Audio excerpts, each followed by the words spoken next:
We are going to move from a resilience to a natural brilliant state.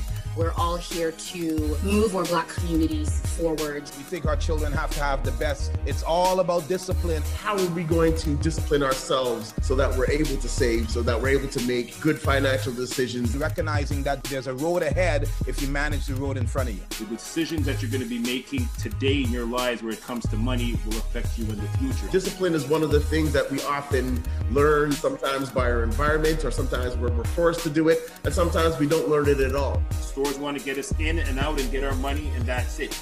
It's a game, so you have to be really wise to the game. Do you know what it costs to run your home on a monthly basis? Land acknowledgement. As we gather together, we acknowledge the sacred land on which we reside. It has been a site of human activity for 15,000 years. This land is the territory of the Huron-Wendat and Petun First Nations, the Seneca, and most recently, the Mississaugas of the Credit River. The territory was the subject of Dish with One Spoon Wampum Belt Covenant, an agreement between the Iroquois Confederacy and Confederacy of the Ojibwe and allied nations to peaceably share and care for the resources around the Great Lakes.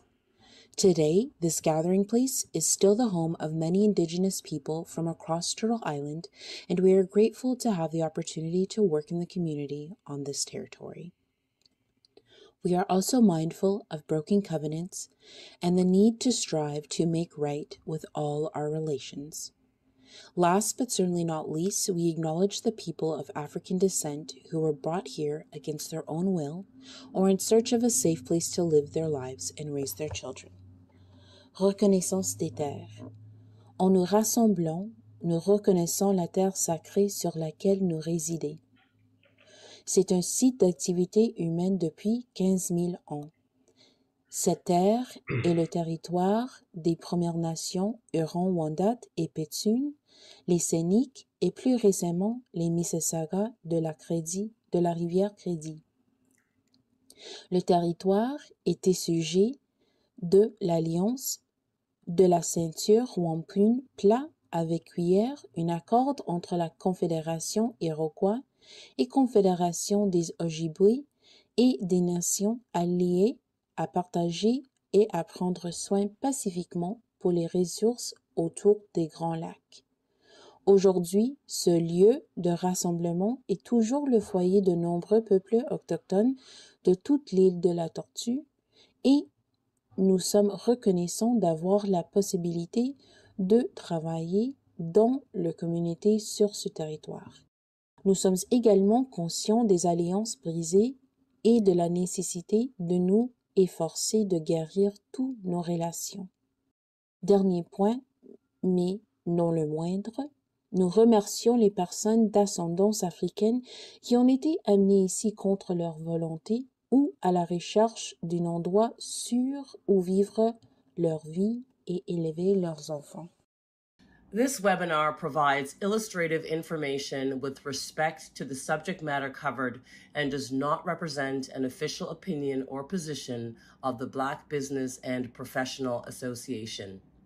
The BBPA makes no representations, warranties, or guarantees as to assume no responsibility for the content or application of the material contained herein, and especially disclaim all liability for any damages arising out of the use or reference to or lines on such material.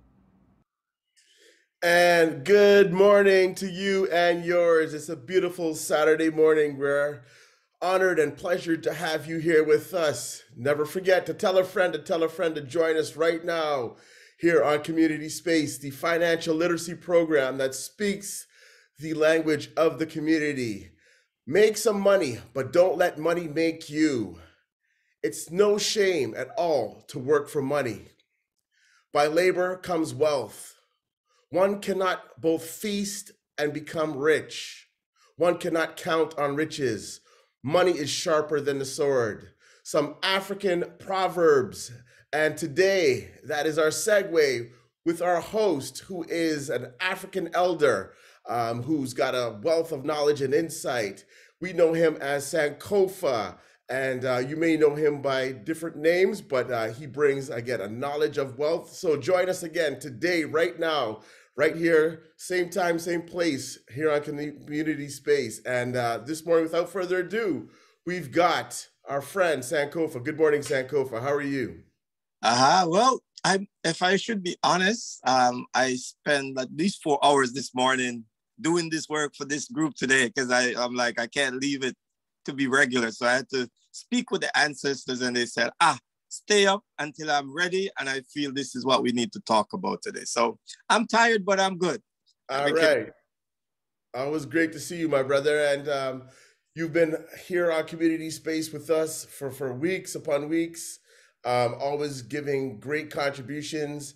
And we said we're going to get it done in terms of bringing a perspective of some of our traditions where it comes down to finances and literacy and understanding a little bit more about where we come from and how we perceive just from obviously not Africa being one country, but from several different perspectives. So again, folks, tell a friend to join us right now here on Community Space, because this is going to be good. My brother Sankofa, who I've known for several years, has always been a beacon of light in terms of when it comes to enlightening us on some of the ways of ourselves.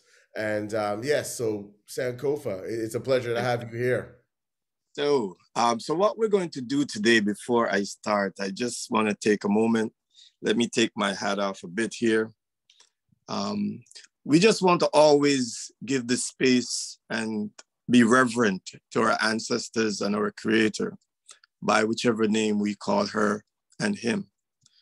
I want to just bring into the space our ancient Africans. Africa is the birthplace of humanity.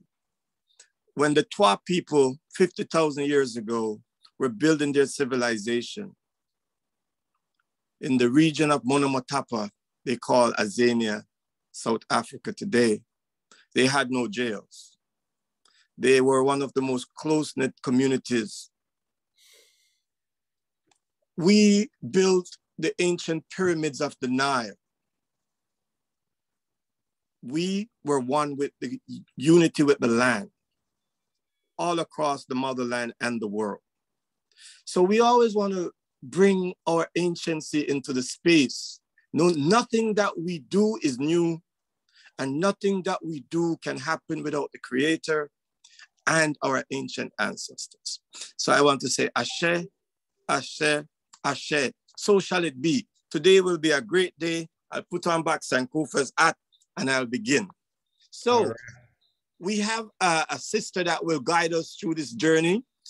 We call her name means victory. And today we're going to be victorious. Bessie Saka, the Bessie Saka Cultural Solutions, Inc. is a business that's about to manifest itself. It's going to come into being. It's been an incubator for about 25 years. And when the ancestors speak to me, they're like, 2023 should be the time we bring out this Afrocentric cooperative corporation to the world. So we're sharing something so militant and revolutionary with you today. You're the first people to see this, Bessie Saka. It will be an Afrocentric business that seek to eradicate anti-Black racism and other isms off the face of planet Earth. Let the journey continue. Sankofa. This is a powerful situation. So in 1998, after questioning identity for many moons when I was in Jamaica, when I was 12, I met a gentleman that goes by the name Africa. I didn't know why I met him, but he taught me some things when I was 12. He's telling us about Africa. He's a naturalist. I still ask today, where is Africa? And so he says to me, this is what it's supposed to be. So I left Jamaica, came to Canada, 1987, 1998. Several years later, I watched a movie by the name Sankofa with Muta Baruka. And after watching the movie in 1998, I said, this is my name. And people say, oh, you mean this is your name? You can't change your name. But I'm like, yeah, I'm giving back the Spanish and the English name that I was carrying around for all this time. I am giving it back. And so Sankofa means go to your roots, go back and fetch it.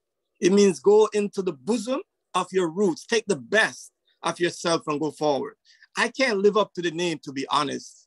So every time you call me Sankofa, though, you're giving me the instructions. It's an ancient Ashanti concept.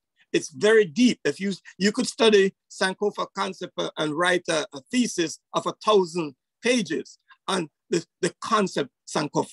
Let the journey continue. Africa, the cradle of civilization. I want everybody to, I want you to just say that in your mind. Just say it in your mind 2 times, no, actually 3 times. Africa, the cradle of civilization. Africa, the cradle of civilization. Let that sink in for a second. Let the journey continue. Today, we're going to touch on about 5 different areas because we can't talk about financial literacy. We can't talk about generational wealth without looking at it. Africans never separated anything. We never separated math from English. English is math and math is English. So today we want to talk about African contributions to humanity. And you might see humanity spelled with a E, H-U-E, and you might say, it was spelled wrong. It was purposefully misspelled because humanity means the U, the melanin. The people that started humanity had melanin. And so that's why the word humanity.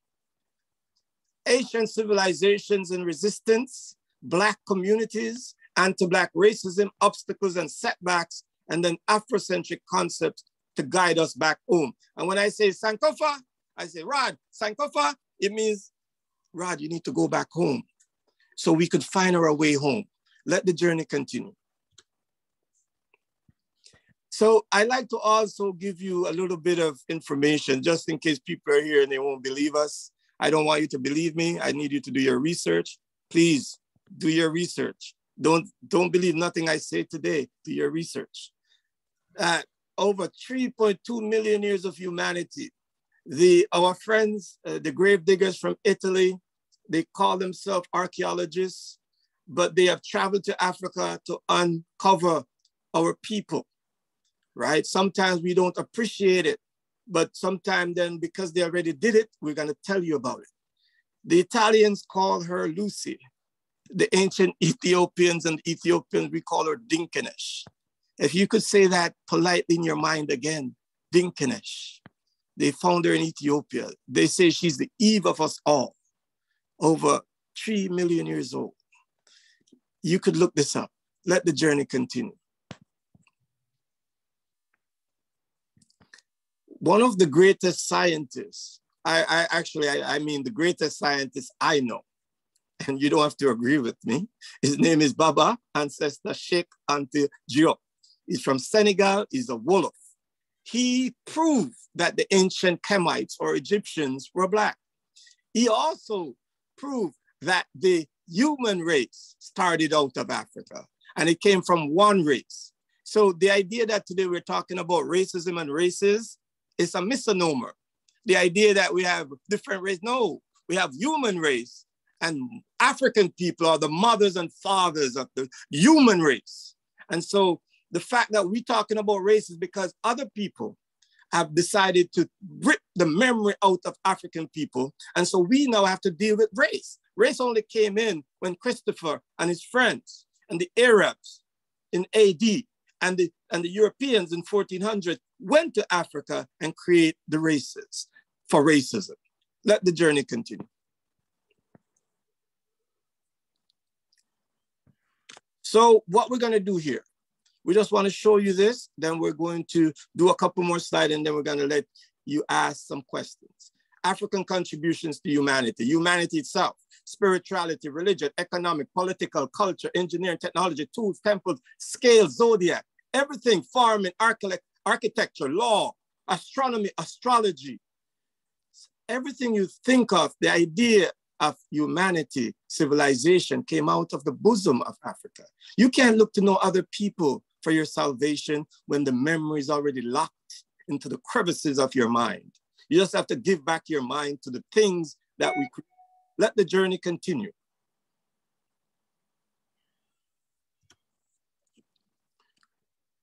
You know, sometimes you see farming tools and you don't think that's technology. Yes, it's technology because we had to domesticate it. We had to speak to the plants and figure out which plant is good to eat, which is not. We created tools for this from way up in ancient Kemet. Let the journey continue.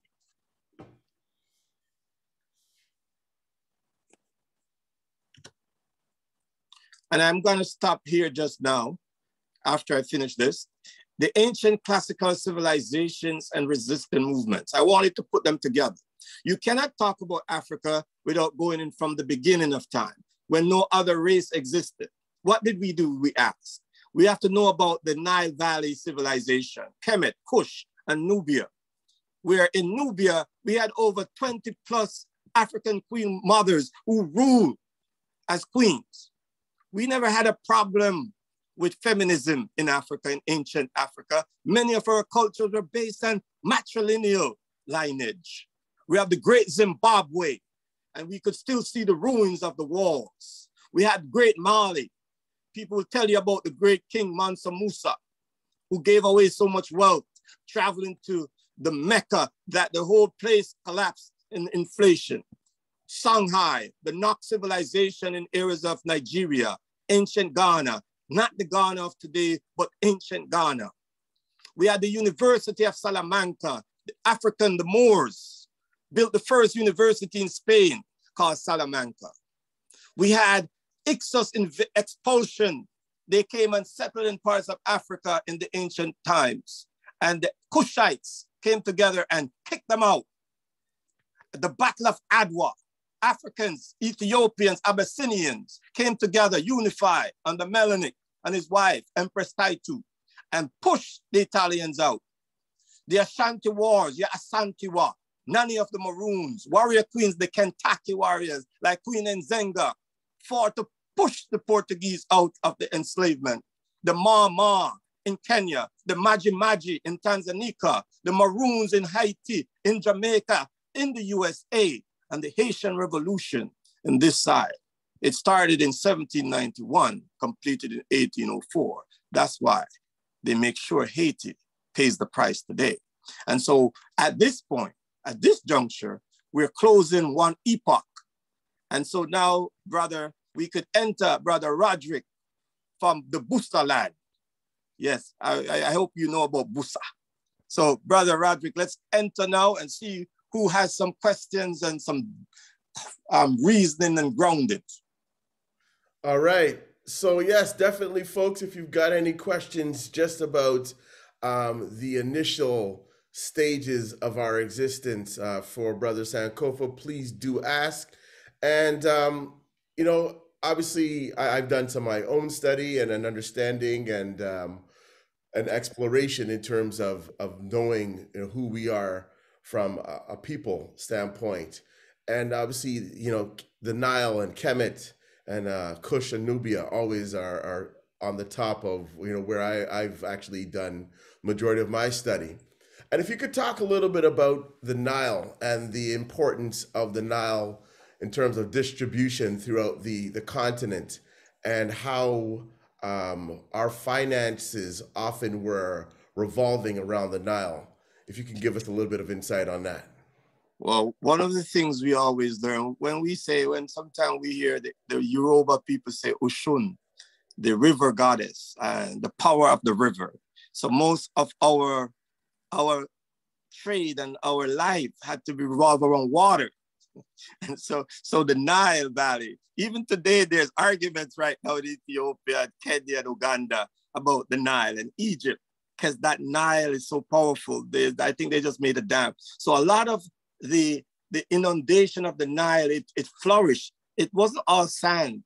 And so the water was used to do the plant, and it flooded. And then they used the flood. And then they were building pyramids and the political systems. One of the political systems that they had, political management, was After they fed the people in the Nile region, immediate Nile, they would then go to places like ancient Somalia where they call Punt, and they travel and trade their excess surplus, right? And so it developed mighty empires, the different, whether it was Imhotep, the great, he's one of the greatest genius. And when we see him on TV today, it looks like somebody else. But besides the point, but we built that up, and then we went and trade with our communities, and we went far, but we were powerful, and we were able to protect ourselves as well, because we were ahead of the world in terms of technologies. And we were talking about deep technology. Most of those pyramids were, I don't want to say perfect, but very perfect to the constellations, the astrology, and working with what's going on in the sky. Correct. And I've read in the past that the Nile has been described as the cradle of not just civilization, but also in terms of economics, because of the vast nature and the robust what the water can give, and obviously in terms of growing and how societies were built along the Nile Valley, and also then they're duplicated in other aspects of the world. Obviously, what do you think about that? So the Nile, and today that's a Greek terminology, so we can call it Hapi, Hapi, happy, the happy river, and it's because it's a source of life.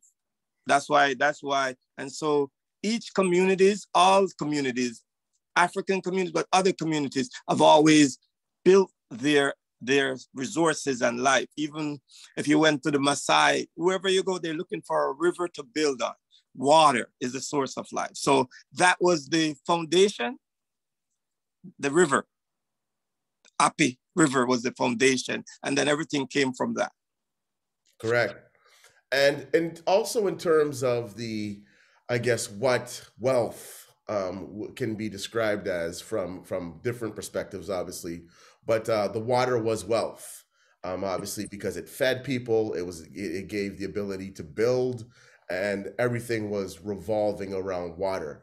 How have we moved away from that? If you think about contemporary African society and Africans on a whole throughout the whole diaspora, have we moved away from seeing what are, well, I mean, different aspects of wealth? Because obviously we know monetary value at this point in time within the society that we live, but in terms of how else we saw wealth and what else we cherished and also valued, but also took care of, what is your perception on that? So yeah, so further down in the presentation, we're going to also have a thing called nature versus money. And so, sometimes we confuse, right? Nature is money, but if you compete with nature for money, you will lose money, and as well as nature will take care of you. So nature, and it's not just water, it's the human resources, the people. It is the people was the wealth. The people was the wealth. The nature was the wealth. The sun, that's why we say Ra, right? Because the sun represented that deity, that energy. So it was the sun, it was the water, right? It was the moon, right? So it was all parts of nature, and everything we do today, even today, we just finished Ramadan. Ramadan starts at a certain moon. It ends at a certain time as well. So all the religions have used nature, but sometimes we think we're dominion over nature, and we can't. Mother Nature will always teach us. Right. And it's obviously, we know when we speak of Africa, we're not just speaking of one, because there's different, obviously, philosophies and concepts. But how did we move away from understanding our relationship with nature? And I won't say, and again, I can't say everybody, because that would be, generalizing to a point where I would have no technically say on that, right? But how do it from perception, it seems that a lot of us in the diaspora and also on the continent have moved away from just seeing the value of nature. I think once what happened is once you lose yourself in terms of the invasion, we talked about the Ixos. That was one of the earliest, right? If we talked about 632, 700 AD, the Arabs had an incursion, Arabic enslavement of Africans. And then when the Europeans came, they also had an incursion. What transpired then? We had to give up our nature because most of our spirituality dealt with nature. And once we adapt their religion, it was anti-nature. So basically, they denatured us. And so today we say when we speak, we're like, we are dominion over nature. But if the bird dies and the fish dies, we don't get it that we die also. Okay. So we always respected nature. Nature was in balance. Right. And for those people who may not know, in terms of the incursions that we were subjected to, that obviously had some impact on our societies and our communities, how did that happen from your perspective? In the sense that obviously being the birthplace of civilization, and then being dethroned into some degree and knocked off balance or disrupted. From your perception, and again, I know it's a generally broad question, but how did that happen? Because a lot of people aren't familiar with what happened in that process. Like, how did they defeat, African people? I mean, obviously, not just African people, because the people who were coming in were descendants of Africa, but how did they defeat the birthplace and get dominion over several of our communities in terms of our nature and our land and whatnot? What is your perception on that? I think that is also economics. Yeah, but I also think that, I will answer it in a short way, but I do like 8 sessions on this. So just so you know, you're getting this truncated version. So there's a book by ancestor Chancellor Williams called The Destruction of African Civilization.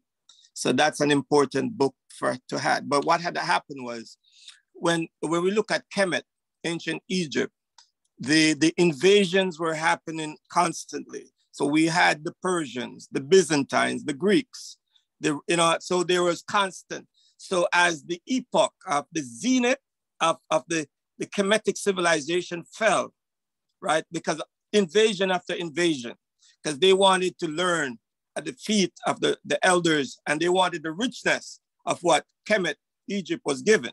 So once it begins to fall, then the people began to move west. And then as they moved west, other civilization emerged, whether it was Songhai, Mali, ancient Ghana, the Nok civilization. As they moved west, it continued. And so, but each time we had new invaders come in, and we had no foreign, and they also played what I call, they played on our houses. They will always, they come to Ghana, sure, and they say to the Fantis, hey, the Portuguese, and they say, listen, we're coming here, and they come now after they destroyed the native people, and they're coming in. We had given them land to do trade. Portuguese was actually doing trade. They were giving us trinkets, and we were giving them gold. So, there was things going on, but when they did what they did, Chris and his friends did what they did over and started to destroy the native people, and the industrialized revolution was about to happen, they needed to kidnap people. And so we won't talk much into that though, Rod, because it's such a deep topic. And we have other sessions for that, but because we wanted to as I said, we don't want to go too deep because we only have an hour. Right. But I think it's important for people to understand what the process was, and in the sense of not losing market share in terms of the world, but losing somewhat of what we had in terms of our wealth and our concepts of generating wealth and sharing wealth also, right? I mean, I think that is one of the things that we don't get usually taught in schools, depending on where you've gone for it. and just the destruction of our societies, which in essence, obviously imparted quite a bit of poverty within our worlds. Yes. All right. So is there any other question? Because we have more journey. Any questions from the Zoom room? We want to hear from you now. If there's any questions for Sankofa and Cypher. Okay, I don't see any right now, Sankofa, so let's keep it moving. All right, so the next journey. Yes, this is one of my greatest quotes. When anybody talked to me a certain way, I said to them, hey, until the lion tells his side of the story, the tale of the hunt will always glorify the hunter. And this is so powerful as we let people into Africa now to go and hunt these great, magnificent animals, right? Until the lion tells his story or her story, side of the story, the tale of the hunt will always glorify the hunter. You know what this says? If you bring me a book written by my oppressor, I will put it aside. And I read a book written by the person who wants to liberate us first. Then I'll go to read their book and I'll judge that book the way it's supposed to be judged. So we always have to be careful of who's writing the story about the hunted. Let the journey continue.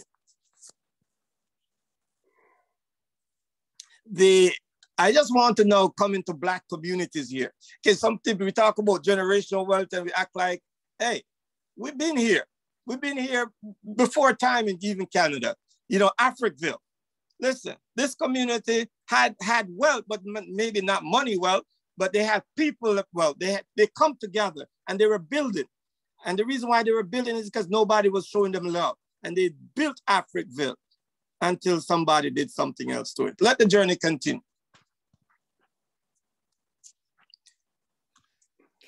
Hear this one. So Amber Valley, as Africans were getting the hell over in the USA, they thought they could come here in Canada. So they come to Amber Valley, but wherever we went, we got help. They were coming over in Alberta, Saskatchewan, all of that. Eventually, the Europeans down in that side of the world in Canada, because they're all family members, right?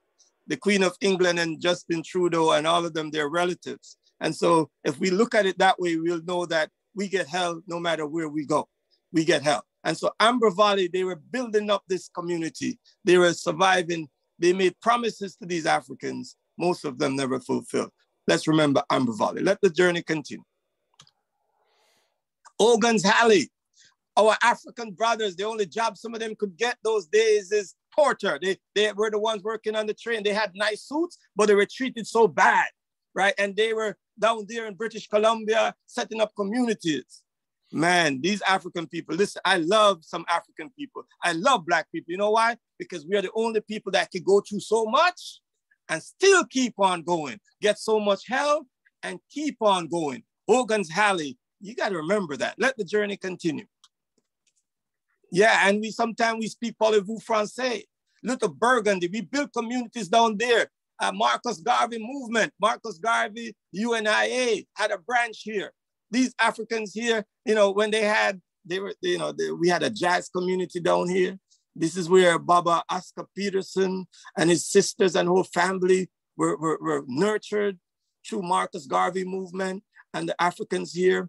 A lot of organization that was founded in this community was by our African women. Our Black women founded these organizations because most of their men had to go work 24 hours on trains. They call them porters. And sometimes the Europeans used to say, hi, George. What's up, George? Get my bag, George. And so those Africans were there, but African women stood up again and built communities, built community association. So let us not, when somebody say feminism and all of that, let us figure out what are they saying? Who are they saying it for? Is Black women included? Right? Do you need to create your own thing when they're talking about these conversations? Because you've been doing this for tons a year from Queen and Zenga. Let the journey continue. Quick question here or a comment, my brother. All right, go ahead. And I was gonna I have a couple, and then could I do a couple? Go ahead, sir. So Oakville had Black communities. The KKK was also in Oakville. the KKK grabbed somebody out of their house in Oakville. This is Canada. This is Canada. We had our communities. We had our homes. Sometimes it disappeared. Let's go to the next one. The Black Canadian stories. We had Black loyalists, different Black people come in here, the Maroons come in here. And guess what? They wanted to leave. 1792, 1,196 Black loyalists who was promised land because they fought on the side of the British.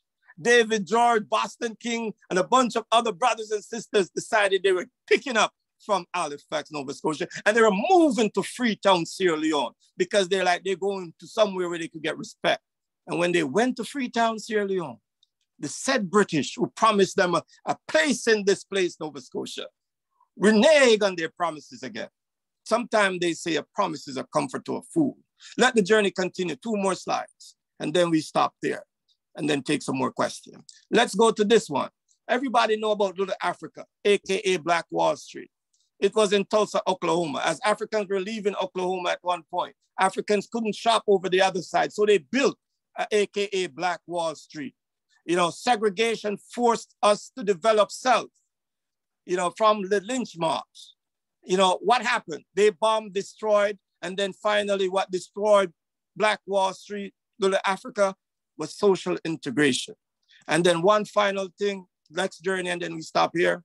The next one would be, let's go to the next one. Yes, this one. Pinnacle, Jamaica. In 1940s, Baba Leonard Ancestor Owl founded a Rastafari community they call Pinnacle. They grow vegetables, they are self-sustaining.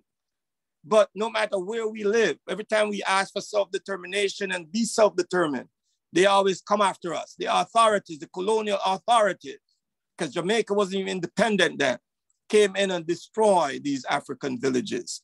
It's funny because they used to do vegetables and their main staple was the herb named marijuana, ganja, cess. It was the original plant of Rasta meditation.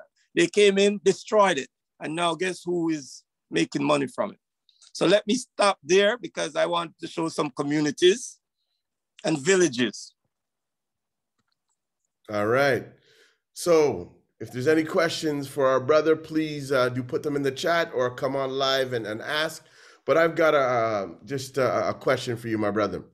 So in several instances, when we had left the continent and we were either in the Caribbean or North America, we had to find ourselves and fend for ourselves and build these communities and build economies and whatnot.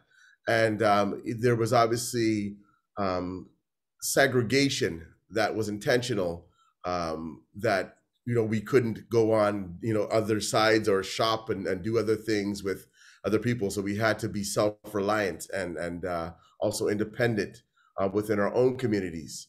As I guess you could say, as time went on, there was a demand for assimilation or integration, which from my perspective ultimately led to some degree to our disenfranchisement of having our own economies, right? What is your take on that? Were we better off when it was our communities, just in terms of being independent and I guess you could say insular, so that we're able to fend for self? And again, we were doing in terms of our economy, business with ourselves, right? Yeah. And that was not, obviously we were generating that, what we call intergenerational wealth, just based on having to do business within our own communities. We were hiring our families, and we were, putting professionals in place and having our quote unquote communities based on just that was the only thing that was tolerated or allowed at that point in time. What is your take on that? Well, it is simple. I think sometimes people confuse the two. So let me just break it down quickly here for everybody. So here's the thing. Segregation is wrong. Like, it is injustice. So integration doesn't solve injustice. So social integration is not justice. So I think we confuse the two. I think part of going forward as African people, global African people, we need to stop respond to racism to build communities. We need to use our principles to build communities in spite of. So, you see, what happened was, because you wouldn't let us, we built. But as soon as you bomb us and then let us, we go spend the money there. So the bottom line is this: we need to build our societies with our principles, period, regardless. Even if people come to us tomorrow and say, we love you. You know, we love you. Still, you got to still build. Whether they hate you, you got to still build. No matter what, we have to develop self-preservation strategies, security strategies, justice strategies. Because in those days, and I'm not critiquing, but I'm doing an analysis, a deep analysis. We responded to their segregation by building up, right? And yet that still wasn't enough. So what I'm saying is we don't necessarily, segregation is wrong. You can't do Jim Crow. That's wrong. That's never going to be right. But I see right now, I'm in Canada and we see a little Chinatown. We see Chinatown, yeah? Chinatown and places in Markham and different places in Canada, the people are here. They're not being discriminated against per se, but they're also allowed to be themselves and build their communities. We just asking for the same thing, the same justice that other communities get, the European communities, the British communities. Yeah, I don't want to, I could go buy food in my Black restaurant, but if I wanted to Italian, I don't want nobody to tell me about no. You know what I mean? So the two are not like one or the other. One is definitely wrong, but social integration is not the way. Right. So in terms of community and building communities, and when I say, like, you use the example of Chinatown, or, you know, being here in the city of Toronto, there's several communities. So there's Little India, obviously there's Greek Town, and, you know, several communities which have a mass amount of the ethnicity that is represented in the name, you know, living within those corners of the community. Yeah, I guess, you know, we could say we've got, you know, Little Jamaica, but a lot of our communities where we are living in mass amounts are not our own communities. So in terms of having the real estate, having that wealth invested in our communities, and obviously when you own something, you take care of it. What is your take on that? Should we be looking at this point in time to build our communities? You know, and obviously everybody has a choice to live where they are, but in the sense of having ownership and being able to, again, obviously when you own something, you invest in it, and that goes with businesses, that goes with obviously real estate, and having a piece of this pie, right? So what is your take on that? So, yeah, so a lot of times we say communities, but they're not really communities, because communities comes with a lot of things. It comes with some collective spirituality, some collective idea, some collective political, some collective land ownership, some collective securityship, justiceship. And so if we look at it, we're recognizing that, yes, we call things, we say names, but if we look at even what's going on up Eglinton, what happens when the regentrification or revitalization happens? Do we own the properties? Because when the lease is up, people, they don't have to kick you out, they just don't renew it, right? And so I think what we need to do is, going forward, we are at a seminal moment of time, and we need to start to intentional, strategic, and it's not everybody. When the Africans were gonna burn down a plantation, Rod, it was all of them. We won't even let the house people in the house know. The Black people in the house, we didn't even tell them. Sometimes people didn't let their partners know. It was only maybe 20 plus people. And then 5 plantation, it was 20 plus a piece from the plantation. And we knew that when midnight come, it was time. It was time, right? And a lot of those Africans gave their life, they're martyrs now, but they knew that they didn't want to live in injustice. So what we got to going forward, 20 of us, 50 of us, 100 of us, we got to get land. We got to talk land trust. We got to then build communities, even if it's 50, 60, 100 of us, and then begin to institute political systems. Right? Because every culture does it. And so we should be okay with it. But if we don't do it intentionally and it happens to us accidentally, then we have no power. Right. So again, folks, if there's any questions for Brother Sankofa and Cypher, please do put them in the chat or come on live with us now and ask those questions. And another question I have, we obviously, knowing the vast nature of the continent of Africa, and you know, there's obviously different aspects of culture and ways of life. So in terms of, I guess, adhering to something that, you know, can, from a collective perspective, even here in Canada, where do we turn in the sense of looking for our, you know, way home or ways to get back on track in that sense? Or do we now start from scratch and build our own? What is your perspective on that? I don't think we need, I think we have, you know, the real estate developer used to call it, we have good bones. We have different people here. We have the African Canadian food basket, right? They've been doing food and talking about Black food sovereignty and security. We have the Adinkra farm. They're looking to put down spaces for healing for African folks and farming.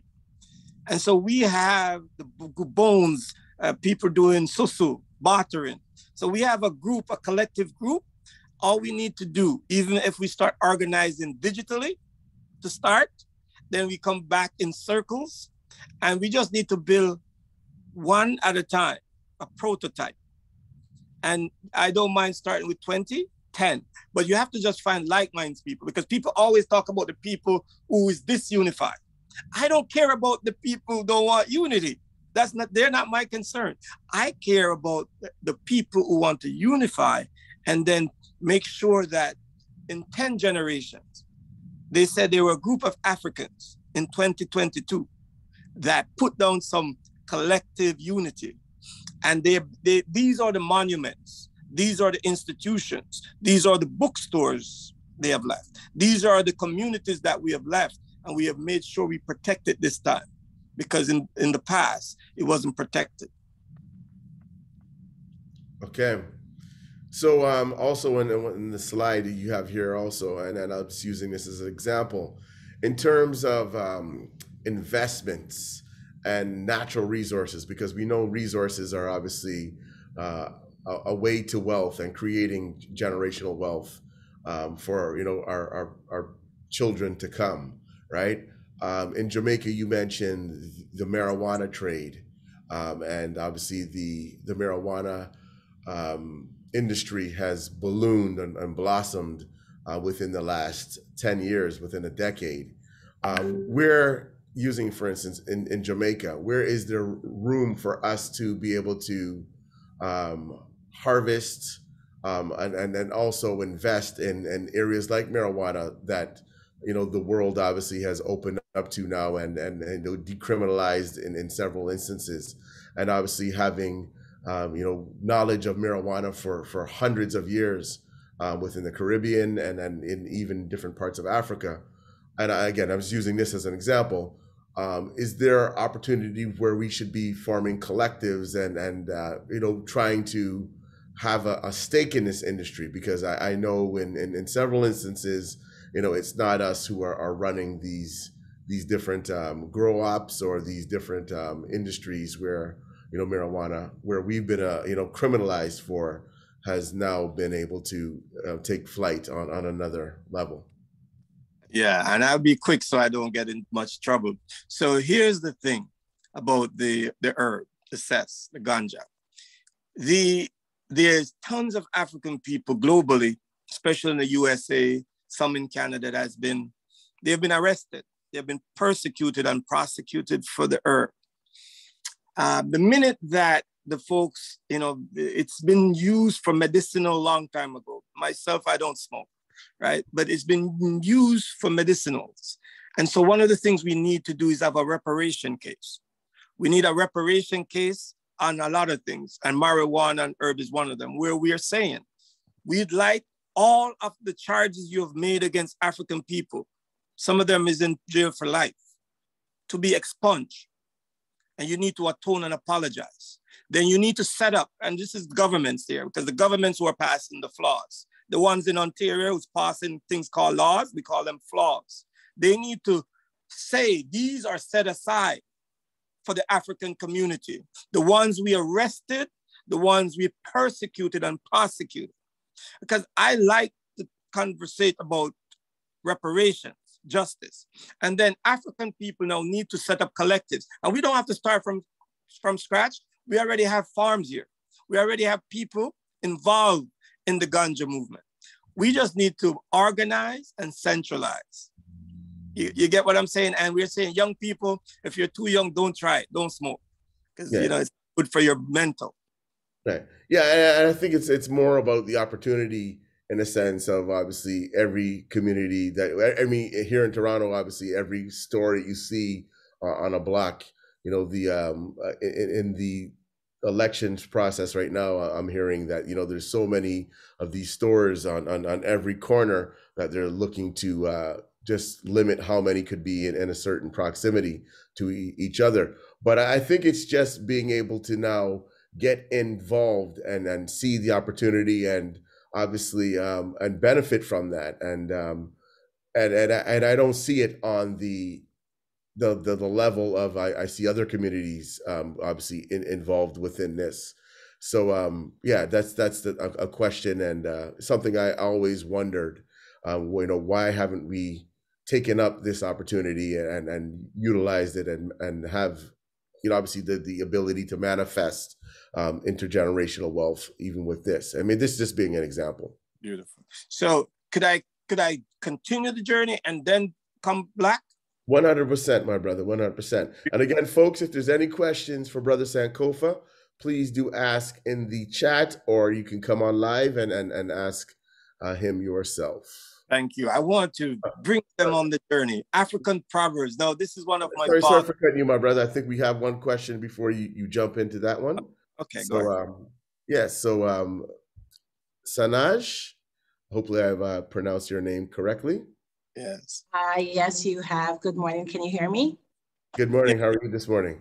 I am doing great. And I have a big smile on my face right now because I wouldn't even say Brother Sankofa, Uncle Sankofa, since I was in high school, has been teaching and spreading these messages. And I just want to say, because of him, I was able to, they used to call me Baby Sankofa. He was the one who introduced me to my roots as a young Black girl coming from Jamaica. And because of that, I was able to take these values and philosophies and develop Durham Region's first ever African cultural arts school.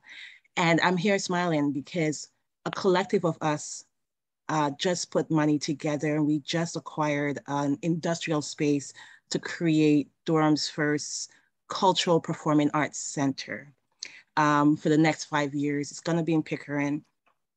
And the vision doesn't stop there. The vision is ownership. So I am glad that, I'm on that path that, Sankofa has been, mentoring me about.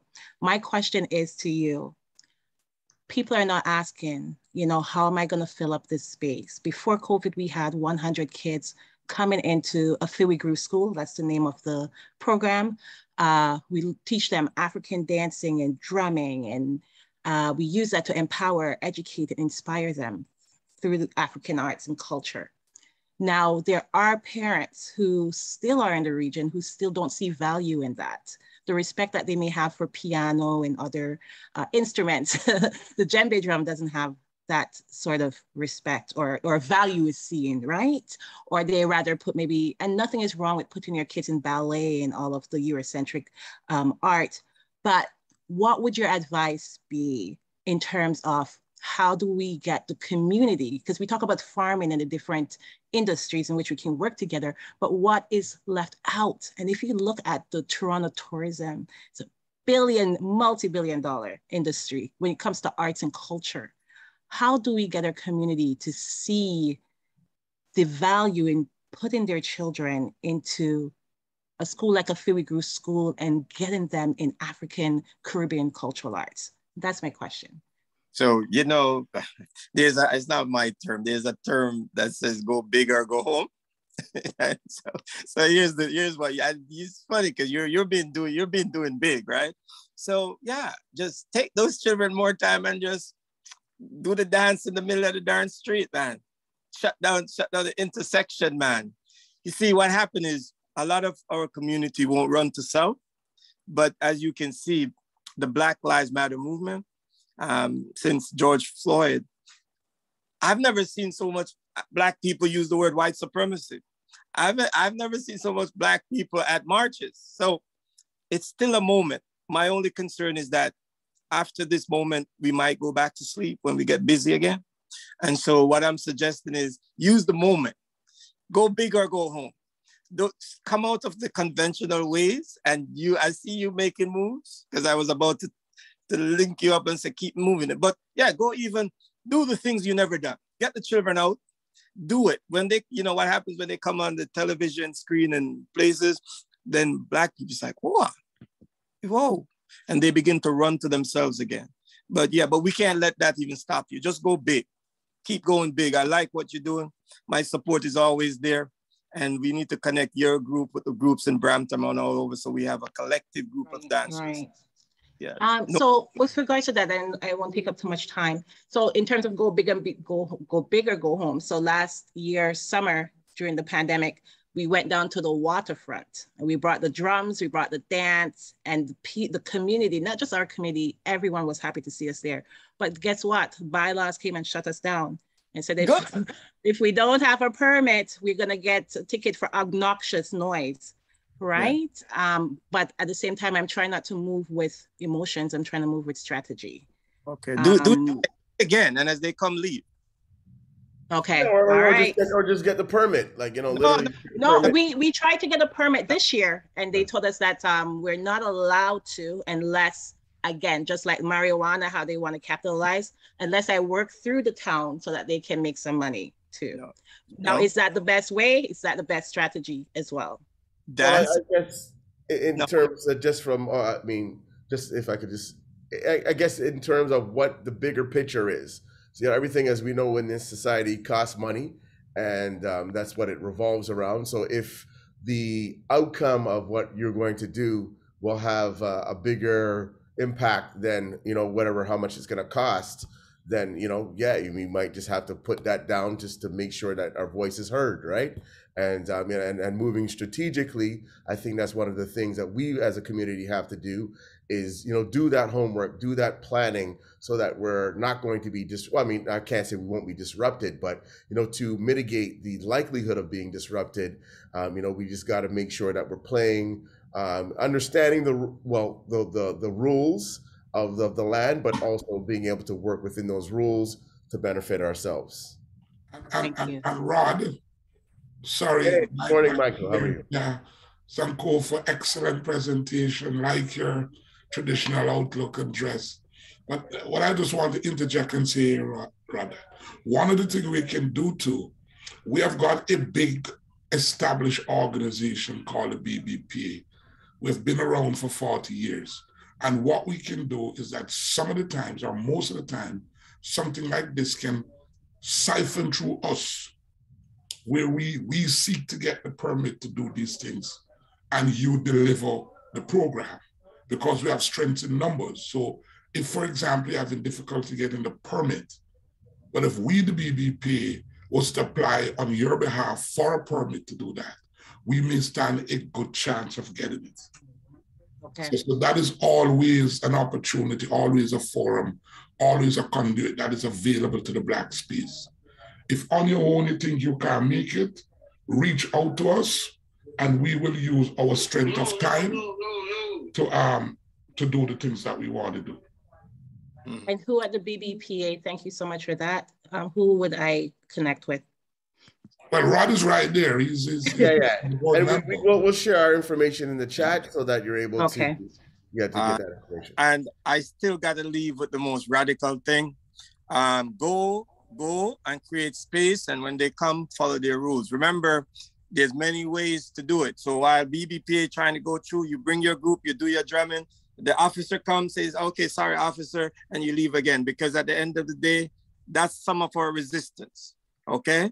And as a revolutionary with good behavior, you leave when they come ask you to. All right, let's go. We got some more stuff to do, folks. You guys have me here. Let the journey continue. Oh, no, don't go. Jesus, I got to say this. Jesus, listen. The axe, everybody, I want you to read this in your mind with me. The axe forgets, the tree remembers. The axe forgets, the tree remembers. I am not African because I was born in Africa, but because Africa was born in me. You can't lose yourself, people. If you lose yourself, you begin to die. You can't lose yourself. So, but just remember that the axe always forget, but if you're the ones getting the help, you remember the axe. Let the journey continue. We're gonna go home and then we could ask the letter question. There's this great quote, one of my fathers, his name is Stephen Bantubiko. He said, the most potent weapon of the oppressor is the minds of the oppressed. You know, now we hear about menticide. The people don't have to do nothing to Africans anymore, because after they mess with your mind and take away your memory, you will do it to self. The Black Conscious Movement, Bantubiko, Soweto Uprising. I want to call his name, Stephen Bantubiko, Soweto Uprising. Let the journey continue. We're gonna run. So let's continue, we're gonna run. What is anti-Black racism? If you don't understand what white supremacy racism is, how it functions, everything you think you understand will only confuse you. So said Elder Neely Fuller Jr. Neely Fuller Jr. White supremacy racism is global. It affects logic, thought. It's in all areas of people's activity, such as religion, education, politics, economics, entertainment, justice, war, labor, sex, housing, immigration, healthcare, sports, and more. If you don't spend time to eradicate this, everything we talk about is for naught. Let the journey continue. Anti-Black housing, whether in the United States of A, or in this land, they promise us things. They promise Africans, if we fight on the British, they're going to give us land in Nova Scotia. The loyalists, they promise us, they never gave it to us. They promised 40 acres on a mule to the enslaved Africans. Sharecroppers, hey, we were still enslaved as sharecroppers. Redlining, racist covenant in housing, eminent domain, viaduct. They built stuff to our community, run railroads to our community, took our lands. They built freeways to our community, and they railroaded us. As they talk about Underground Railroad, they railroaded us in our community, in this country, and other places globally. Let the journey continue. So just a quick question on that. So then how do we now, understanding what's happened in history, intentionally make sure that history does not repeat itself? Because history has a way of repeating itself, and in terms of being, relocated or dislocated or disrupted. How do we make sure now that we are having our feet on solid ground, and also embedded within the grounds that we're not able to be manipulated or moved just based on somebody else having a different plan? What is your take on that? How do we make sure that we are solid? Well, I'm taking you on the journey. All right. Okay. I could continue the journey, but I'm going to just address it quickly. So as we unlearn, we have to unlearn, right? So the next slide, we're talking about the languages of the oppressor. And then as I continue, let me finish and come back to it. Okay. All right. Because I usually just bring you to the journey to answer all the questions. So the languages of the oppressor. We must know our African principles, concepts, practices, and teachings. We must know the difference between patriarchy and matrilineal, because they're not the opposite. Like, matriarchy and patriarchy is not the opposite. We must know the difference between nature versus money.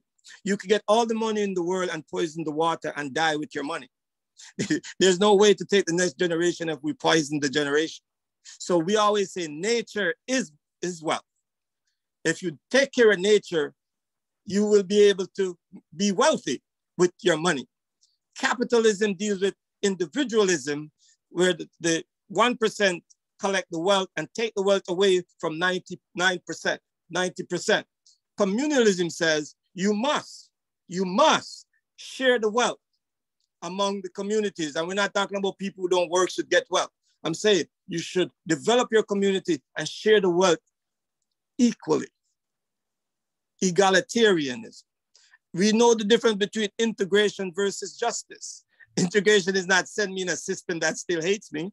Like we went into the school system when the segregation school was done, but we still haven't gotten any justice in integration. Integration doesn't mean justice. Inclusion doesn't mean justice. It just means that we're included and integrated in poison.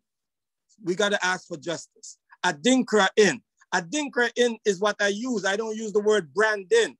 And it's not to say you can't use brand in, but Adinkra in is about symbolism. It's about the Adinkra symbols, the Besisaka, all symbols. Anything you think of, the Adinkra in will give it to you. Branding was about a cow being branded. Then after the cow, then they branded African people. And so if you choose to use branding, it's like the N-word. You choose to use it, it's your prerogative. Just know the history of it. Just know the language we're using, because language is important. All the language we use today from English are Latin. You need to study some of that. Individualism only means something to African people as far as how does it affect the community. We want everybody to be the greatest individual in order to help the community. Eurocentric versus Afrocentric, it's not the opposite. Eurocentrism says, I want what you have, you don't give it to me, I will kill you and take it. I'll beat you up and take it. Afrocentric says life.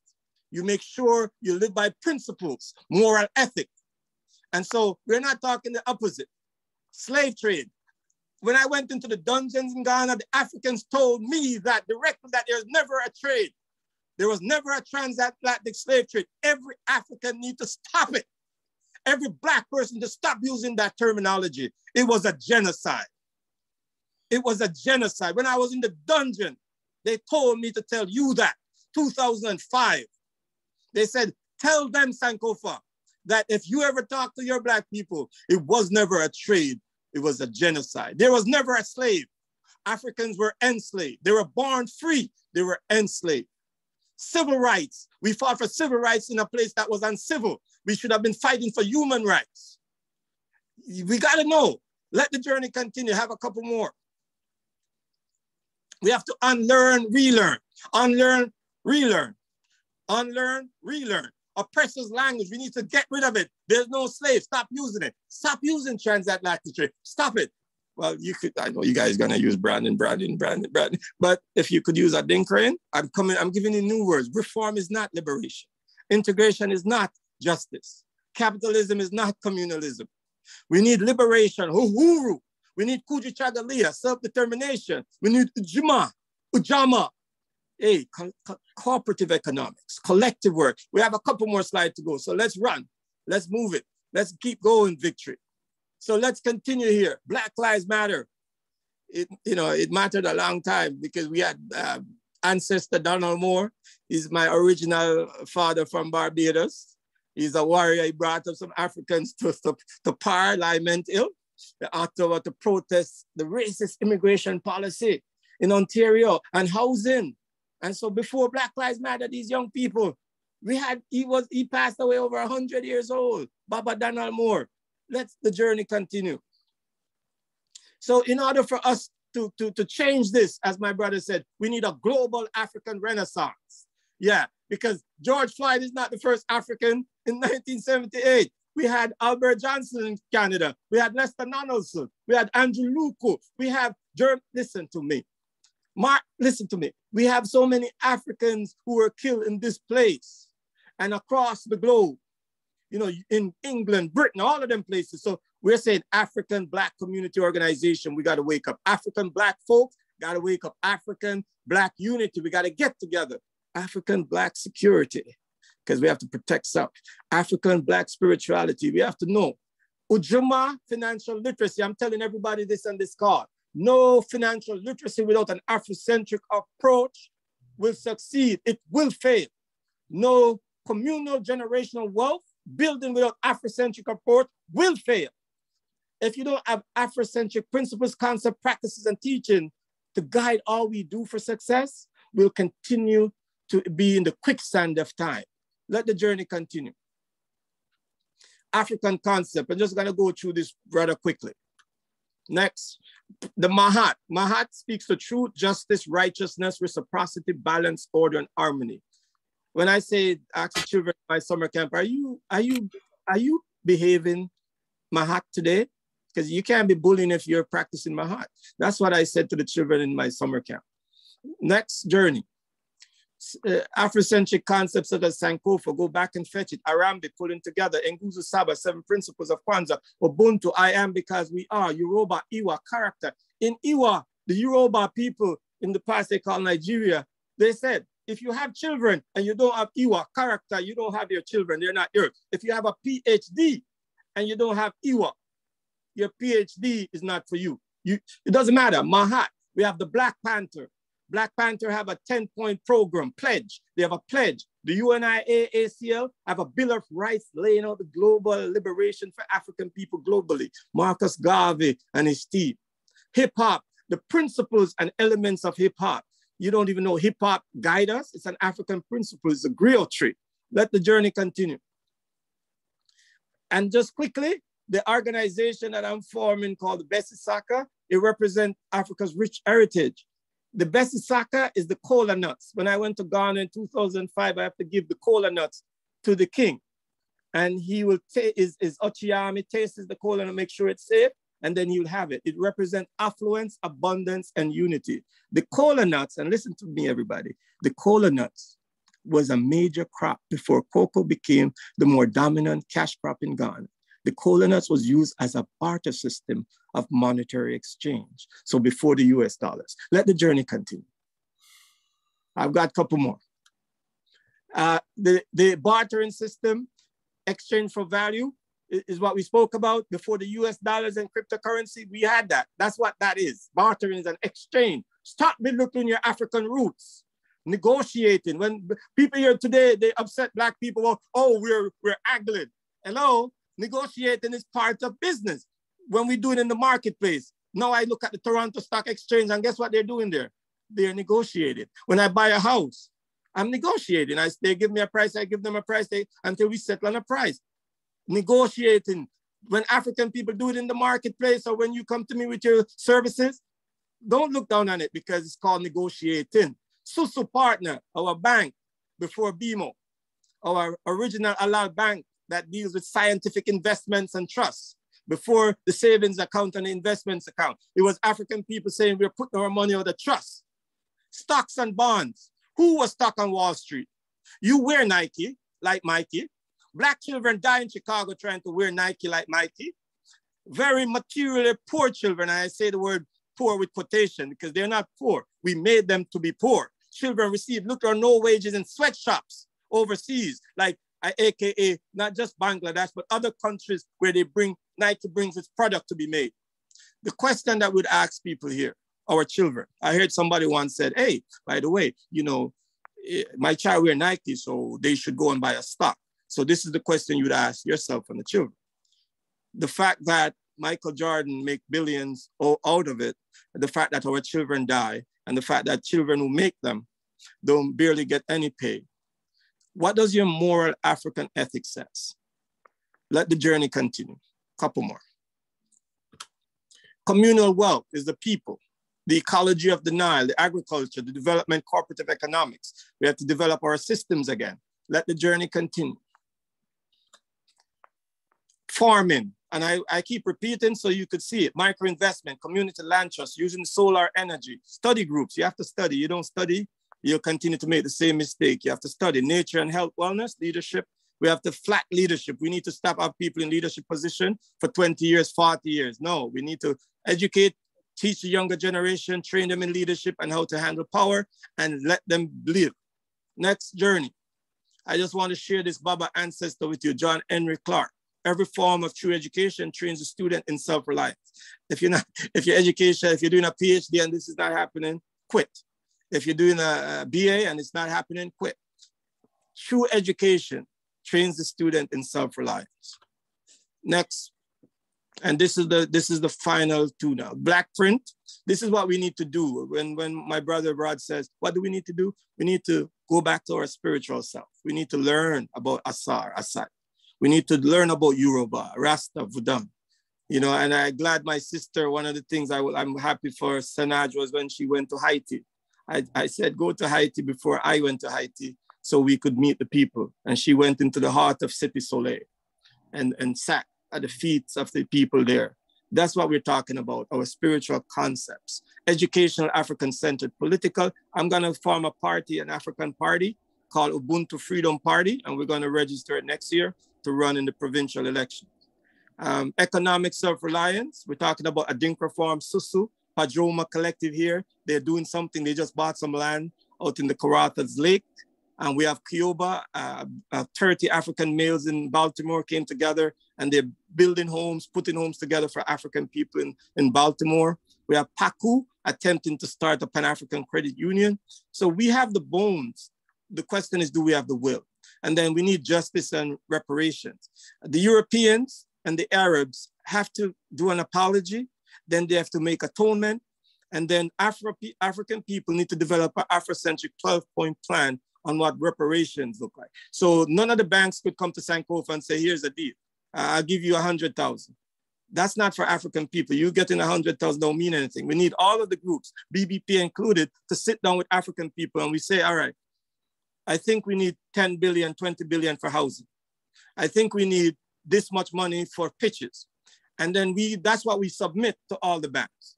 And so when they pay the reparations, we get it as a collective. So it can go up in Nunavut. Some people could get some in Nova Scotia. And we need to have that Afrocentric outlook.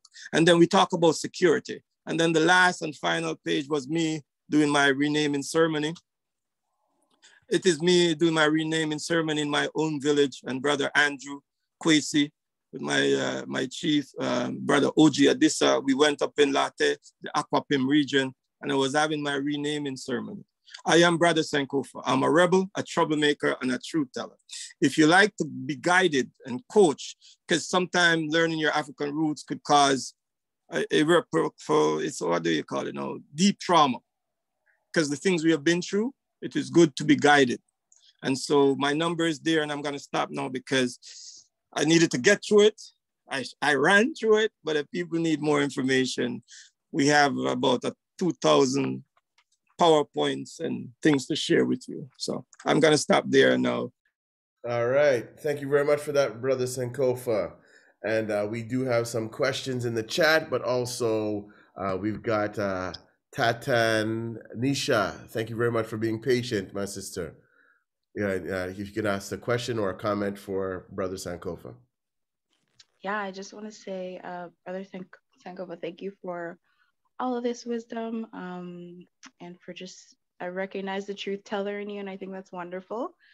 I've kind of been on my own Sankofa journey and understanding the history and the dynamics and helping it to inform my tomorrow and the communities as well. So you actually brought something up in one of your slides that I wanted to bring forward, which is the idea of worker co-ops.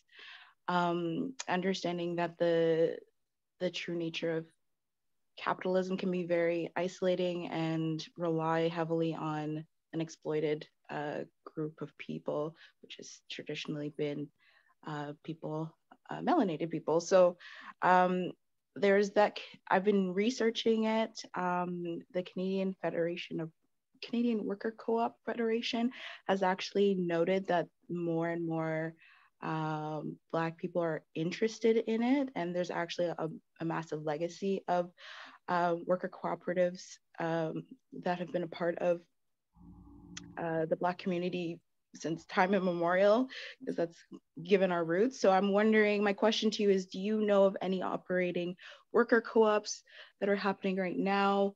And could you share that with us? Yeah, so I'm gonna be very slick with this answer. So I was listening to a brother of mine named Brother Diallo Kenyatta. He's a teacher, right? And he said the other day, he said, capitalism, 90% of capitalism is cooperative, social cooperatives. where the people come together in units and work. He said 10% of it, capitalism, is capitalism, where the people now take the wealth away. So what I'm suggesting to you is, I don't necessarily need you to go do a worker co-op with some Eurocentric people. What you need to do is, I have a, what they call it, I'm going to develop a cooperative corporation. And basically, you just once you set up your corporation, you make sure you share the wealth. Because we are communal people. We can't even go to Lenin and Marx to be advised about communism, because we are the original people. So you don't need to, you can use those things if you choose to, or you could just set it up. And then when you make your bylaws and your constitutions, then you address how you want your cooperative to work. All right. So thank you very much for that. And we have another question here also. Let's see. How do you bring African literacy and practices in a Western capitalistic society based on the social economic status of people and truly survive? Well, I'll ask back a question and then I'll answer it. So let's say you don't. How are we doing? I'm saying, so some people say, why should I fight? I'll die, but we don't fight and we're dying. So the question is, you don't have a choice. So I've been in the system. I work for the school board, and 15 years ago, 20 years ago, I'm in a meeting telling my supervisor, this is white supremacy. And so what I'm saying to you is, they can't do nothing to you that they haven't already done. They bulldoze Africville, right? So what I'm saying is, I understand that people have fear because they will punish you. For me, I've decided now, after 15, 20 years, I'm just going to leave the system. And the next phase of my life, I'm over 50, I'm going to just give all of it to African people. Because at the end of the day, you have to decide. I'm not going to tell you quit your job. I'm not going to tell you don't collaborate with the oppressor. You have to make that decision, right? Because the reason why I never left my job is because I know that, all of you Africans weren't ready to make sure I stay in a house and cover my rent, right? Cover my mortgage and cover my bills. So that's why I still work. So everybody needs to do a soul search. I had to go to Africa to have a renaming ceremony. Some people just change their name. It doesn't matter. But each person, we're not here to guilt you into your revolution. You have to be ready for liberation. And when you're ready, the spirit will talk to you. All right. Thank you for that. Question from the chat. Is it possible to start with pushing for the actualization of what was promised? How can we strategize and proceed? Can we publicize like the natives are doing now to raise more awareness? So two things. We have to do a dual strategy. The first strategy is more important than the second. The first strategy is self-reliance. So if you're not, so no matter what, because the first person you have to pay reparations to is to yourself.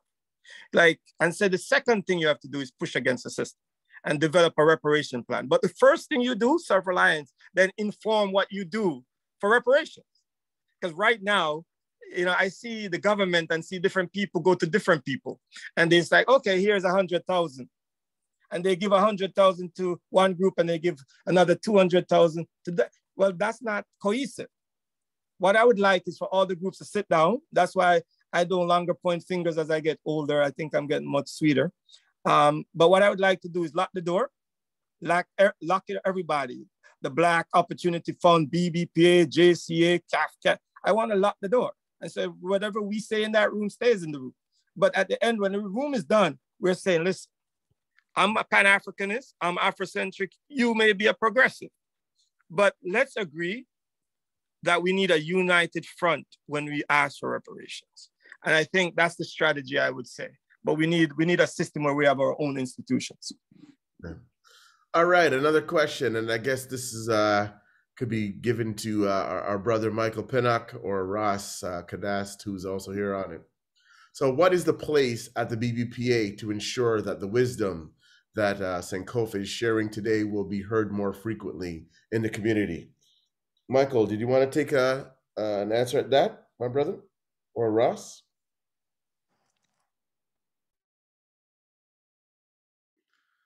Michael or Ross, did you want to take an answer at that? And I think, I mean, if we're not hearing them as of yet, um, I think in the sense of just having more forums and more, obviously, the ability to share our perspectives and to be relentlessly working on behalf of the Black community and providing opportunities, but also to be spreading the awareness and the awareness comes obviously in several different forums. It could come through obviously a virtual platform like this one, when we meet together. We just recently just had the Harry Jerome Awards where there was 800 people in one room, and the ability to hear from each other. And as we always say, seeing is believing. And you know, when one wins, we win because we're changing the narrative of how we were, you know, portrayed and how we are perceived, and writing our own book on that, and putting it out there for everybody to read. So I think that's how the BBPA continues to change, and seek, you know, truth, but also to empower the community in different aspects of, you know, just what is not just taking place, but what can take place, and in providing a path for our young people to walk in a sense of hopefully not having to, you know, walk the same the paths that we have had, which have had obviously very many, you know, potholes and obstacles along the way, so that we're just trying to make a better road for those to come. But yeah, let me also say that, you know, I graduated from X University, and I can't say the name, but X University, back in the day, right? And then I graduated. I was part of the Rice African Caribbean Association. We pushed to have a Caribbean minor at X University, now Metropolitan University. And then one of the first things I did was join the BBPA Young Professionals for a couple of years. And so I just want to also say this. One of the things those days that I was pushing for as well was more stuff around businesses. The reason why you see me attending every week, Rod, is because if I envisioned something 20 years ago, 15 years ago, and it's happening, then I'm going to be there. Because, you know, because when it wasn't happening, I said it wasn't. But now it is. So that's why you see me come on every Saturday. I make it a part of just being there, because there was a time when it didn't happen. It was just the Harry Jerome Award and the scholarships. And I'm like, we got to talk to young people to develop their business. So I appreciate. And I think it's just FACE and all the groups in the ecosystem. We just need to come together. Because as I said, it's easy to you know, badmouth each other. It's okay. But one of the things my elders teach me, like the ancestor Francis Welsing, she says, we badmouthing each other, when it comes at the end of the day, we don't have the power, right? The power that will affect the community. We have the power to build self, but when we're arguing over money from the government, it's the government that have the power. And we just need to come together, to work together, to make sure reparations is covered and justice is covered while we build our economies of scale. Right. So, and just a question for myself. Again, and folks, we've got 2 more minutes. So if there's any other questions that you have for Brother Sankofa, please do ask them now. But from your perspective, should we be focusing on reparations, understanding that obviously, you know, there's been hundreds of years now that we've, you know, been stating this and it's gone on pretty much deaf ears? Or should we just be focusing now on building and recognizing our, you know, from what has happened in history, and relying on self and in that internal possibility of you know, standing independent once again? So yeah, and the truth is you can do both at the same time. So people know they can eat and walk. So the bottom line is this: self-reliance, I say, is number one. Even so, you must pay yourself reparation too, because we as African people, we Bajan, we Jamaican, we Cuban, we need to pay reparation to each other because we're not unified. Those people in Ghana, in Nigeria, Yoruba, Fanti, You know, all the Africans all over the globe, we need to pay reparations to self, because one of the reasons why the Europeans were able to come in is because they played on our houses. They played that I am Fanti and you're Ashanti, right? And so we need to pay reparation to self and say it will never happen again. Nobody will be able to come in our house. We need one United States of Africa. From then, we build Africa and we lock the doors of Africa and build Africa and make this region, the sixth region. Right now they're saying it, but they don't have the Afrocentric will, right? You know, the governments don't have the will because they're usually afraid of the Eurocentric leaders. But at the end of the day, we got to do both, because there's one thing about justice, Dora. If justice is not had, there will be no peace. So you know that you see the Israeli Jews, you see how they get their reparations, right? You see the people in the Japanese internment. So there's history. The reason why they never apologized to African people. And by the way, just for the record, and this is a very intellectual answer, they actually codified that in the American Constitution. When they said 40 acres and a mule, that was the reparation they were going to give Africa. Correct. We got one more question, and I know we were trying to stick on time here, so I'm just gonna, sorry for cutting you there. Coco Shea, let's hear from you, and then we'll wrap them up today. Greetings, everyone. Greetings, Brother Sankofa and Brother Roz. I'm not familiar with your name, but really thankful that I'm here. Thank you, Sister Letha, for inviting me. I just want to say there's so much that I've gathered from this conversation.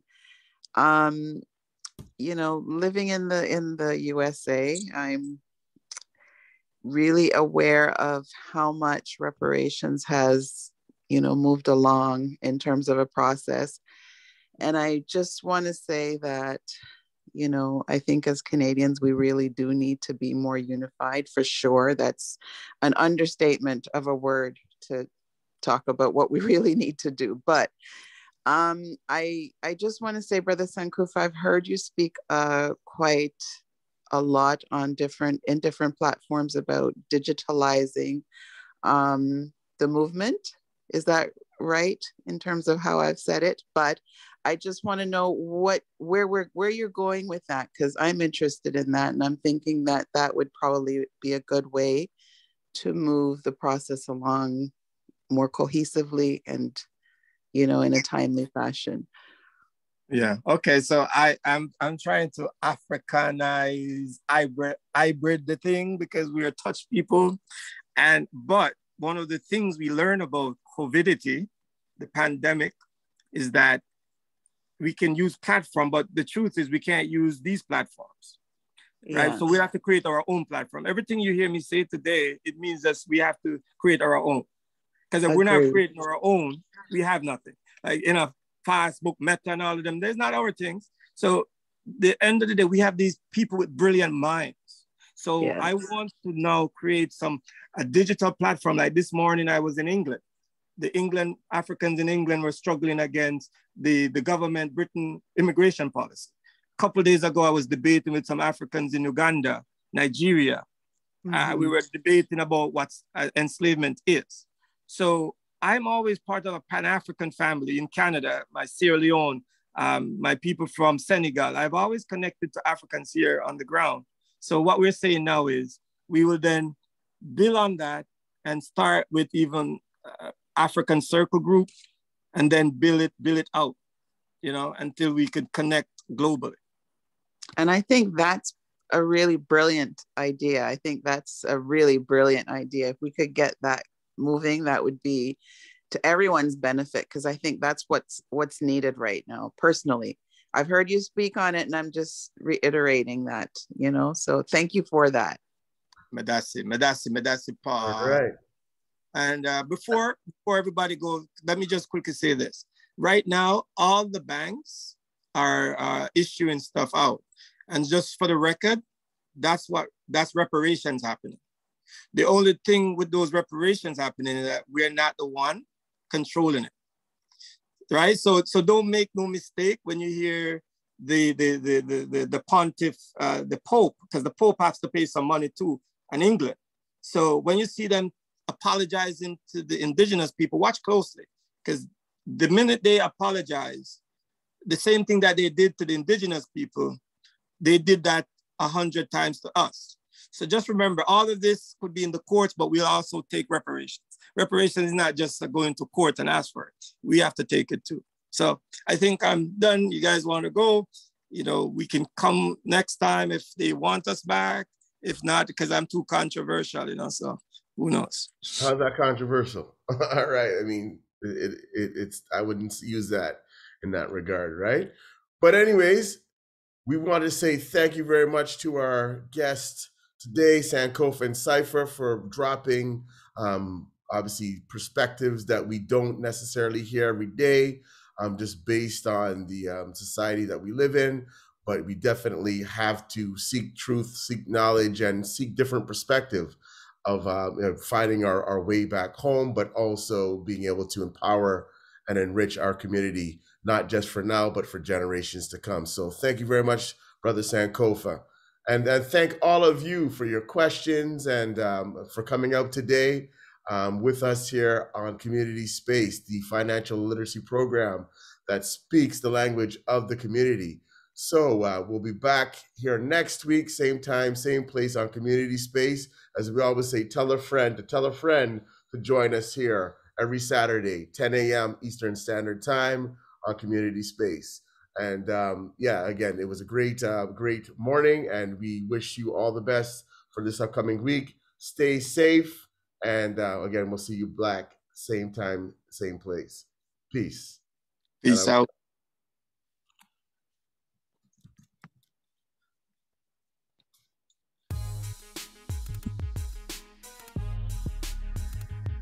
Community Spaces, the financial literacy program that speaks and reaches the community.